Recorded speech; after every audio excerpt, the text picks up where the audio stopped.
વધુ સમાચારમાં વાત કરીએ તો સરદાર સન્માન સંકલ્પ આંદોલન સમિતિ કરમસદ દ્વારા અમદાવાદ મોટેરા સ્ટેડિયમ સરદાર પટેલ નામ પરત અપાવવા તેમજ સરદાર પટેલનું નામ મિટાવવાનો પ્રયાસ કરવામાં આવ્યો તે અંતર્ગત આંદોલન કરવામાં આવ્યું છે। તો આ અંતર્ગત દરેક પક્ષના નેતાઓ સાથે જોડાઈને સરદાર પટેલ સન્માન પરત અપાવવા માટે કોંગ્રેસના પૂર્વ સાંસદ ભરતસિંહ સોલંકી પણ જોડાયા છે। સરદાર પટેલના નામ પરત અપાવવાની લડતમાં સાથ સહકાર આપવાની તેઓએ ખાતરી આપી હતી। ભરતસિંહ જણાવે છે કે છેલ્લા કેટલાક સમયથી સરદાર પટેલ નામ મિટાવવાના પ્રયાસો થઈ રહ્યા છે, ત્યારે અમદાવાદમાં મોટેરા સ્ટેડિયમમાં સરદાર પટેલનું નામ બદલીને નરેન્દ્ર મોદી સ્ટેડિયમ નામ આપવામાં આવ્યું છે, ત્યારે વડાપ્રધાન કેમ ચૂપ રહ્યા તે સમજાતું નથી। અગાઉ નરેન્દ્ર મોદીએ કરમસદને અલગ દરજ્જો આપવા માટે વાત કરી હતી, તો અંતર્ગત સરદારના કરમસદને મહાનગરપાલિકામાં સમાવેશ કરીને નામ મિટાવી દેવામાં આવે છે। કોંગ્રેસની મહાન વિભૂતિઓને મિટાવવાના પ્રયાસો થઈ રહ્યા છે, જે અયોગ્ય છે। તો ત્યારે કરમસદની આ યુવાનોએ ઉપાડેલી લડતને સમર્થન આપું છું તેવું તેઓએ જણાવ્યું છે।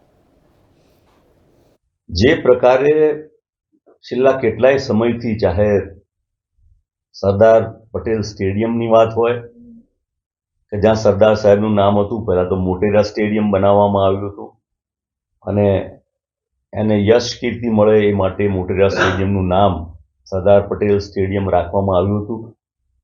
અને ખબર નહીં કેમ આવો કેવો વિચાર આવ્યો કે જીવતે જીવત આ દેશના વડાપ્રધાનો તો ઘણા થઈ ગયા, કોઈએ પોતાના નામની તકતીઓ કે મૂકાવ્યા વગર અને આવા સ્ટેડિયમનું નામ કરાયું નથી। બીજા બધા તો જે એ સ્ટેડિયમનું નામ બદલવામાં હશે, પણ મને લાગે છે કે નરેન્દ્રભાઈ મોદી પોતે એટલા વિચારશીલ, સમજદાર અને દેશના વડાપ્રધાન વિવિધ કક્ષાએ પહોંચેલા બે વાર વ્યક્તિત્વ ધરાવતા છે, ત્યારે એમણે એને કેમ મંજૂરી આપી અથવા તો કેમ મુખ પ્રેક્ષક બનીને એમણે જોયા કરવું, એની પોતાની કોઈ કોમેન્ટ નહીં આવી, એ બહુ નવાઈ પમાડે તેવી વાત છે। અને હમણાં આજે 3 નગરપાલિકાઓ અને બીજો વિસ્તાર જોડીને મહાનગરપાલિકા બનાવવાની વાત છે, સ્માર્ટ સિટીની વાત છે। સ્માર્ટ સિટી બનાવે એની સામે કોઈને વાંધો હોઈ શકે નહીં, પરંતુ જ્યારે વારંવાર લોકોને આશ્વાસન આપવામાં આવ્યું હોય કે કરમસદ જે સરદાર સાહેબનું વતન છે એને સ્પેશિયલ દરજ્જો આપવામાં આવશે અને એને વિકાસ કરવાની જગ્યાએ ફરીથી એને એક સામાન્ય સિટીની અંદર કોઈ એવી ચોક્કસ યોજના એમના મનમાં હોય તો એ દ્વારા સરદાર સાહેબનું નામ વધારે અમર થઈને લોકોમાં વ્યાપ થાય અને નવી પેઢીને સરદાર સાહેબે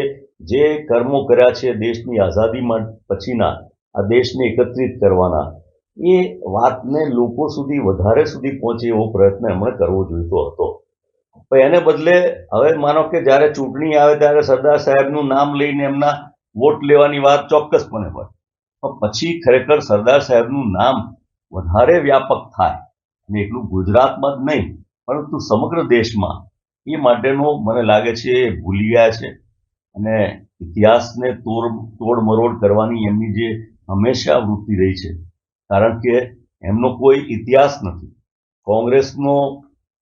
સ્વતંત્રતાનો ઇતિહાસ છે, એક ત્યાગ અને બલિદાનનો ઇતિહાસ છે અને એના મહાન વિભૂતિઓને જ્યારે ભૂલાવવા માટેનો પ્રયત્ન થઈ રહ્યો છે તે દુઃખદ બાબત છે અને એને માટે જે આ યુવાનો પ્રયત્ન કરી રહ્યા છે એને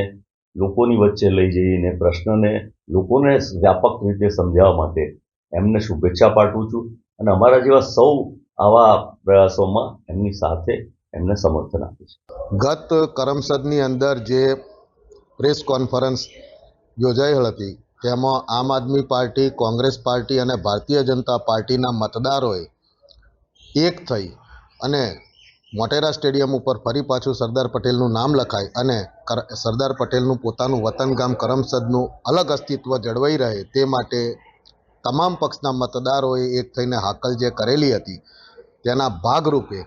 આજે ગુજરાતના તમામ નેતાઓને આ વાતથી અવગત કરવા માટેનો જે કાર્યક્રમ શરૂ થયો છે, તે પૈકી આણંદના જે ભૂતપૂર્વ સાંસદ અને કેન્દ્રીય મંત્રી ભરતસિંહ સોલંકીને આજે આંદોલન સમિતિના લોકોએ જે રજૂઆત કરી છે અને મોટેરા સ્ટેડિયમ ઉપર ફરી પાછું સરદાર પટેલનું નામ લખાય, સરદાર પટેલનું ગામનું અલગ અસ્તિત્વ જળવાઈ રહે તેની રજૂઆત કરી। બીજું કે સરદાર વલ્લભભાઈ પટેલ એક કોંગ્રેસ પક્ષના નેતા હતા અને આંદોલન સમિતિ કોંગ્રેસ પક્ષને પણ હાકલ કરે છે કે પોતાના નેતા જે હતા એનું માન સન્માન અને સ્વાભિમાન બચાવવાની આ લડતમાં ખભેથી ખભો મિલાવી અને સાથ સહકાર આપે.